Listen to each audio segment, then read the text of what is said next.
ଯଦି ପ୍ରଭୁଙ୍କର ନାମ ଧରି ବୈକୁଣ୍ଠ ପ୍ରାପ୍ତି ହୋଇଯାଇଥାନ୍ତେ ତାହେଲେ ଆଜି ବୈକୁଣ୍ଠପୁରରେ ସ୍ଥାନ ନଥାନ୍ତା ନା ନାହିଁ।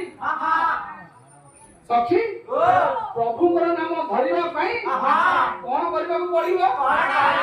ଲେଖିଲେ ଭୀମ ବହି ହରି ହରି ବୋଲିଲେ କି ପାପ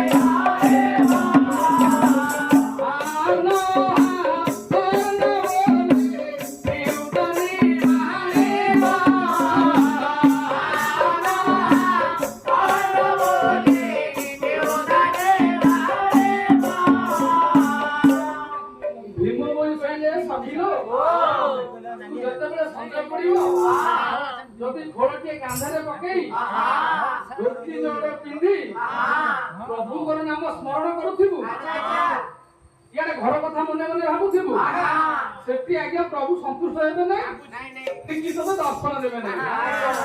କାହିଁକି ଦର୍ଶନ ଦେବେ ନାହିଁ?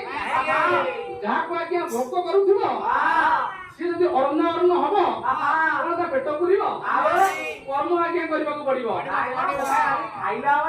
ଖାଇଲେ ହିଁ ତା ପେଟ ପୁରିବ। ତାହେଲେ ଆଜି ହୋଇଛି କଣ? ଦିନକର ଘଟଣା। ଉଦ୍ଧବ ଆଜି କହୁଛି ପ୍ରଭୁ ଯେତେବେଳେ ମାତା ଗର୍ଭରେ ଥିଲି ମାତା ଗର୍ଭରୁ ଉଦ୍ଧାର ପାଇବା ପାଇଁ ଆପଣଙ୍କୁ ଡାକିକି ଦର୍ଶନ ପାଇଥିଲି। ହେଲେ ଯେତେବେଳେ ଅନ୍ଧାରରୁ ଆଲୁଅକୁ ଆସିଲି ଆପଣଙ୍କୁ ଆଉ ଦର୍ଶନ ମିଳୁନାହିଁ। କାହିଁକି ଆଜ୍ଞା ଦର୍ଶନ ମିଳୁନାହିଁ?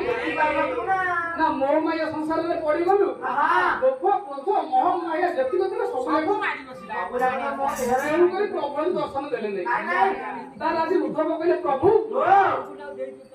ତାହେଲେ କଳି ଯୁଗରେ ଆପଣଙ୍କୁ ପାଇବି କେମିତି? ଏଇ ସମୟରେ ଆଜ୍ଞା ପ୍ରଭୁ କହୁଛନ୍ତି କଣ? ଉଦ୍ଧବ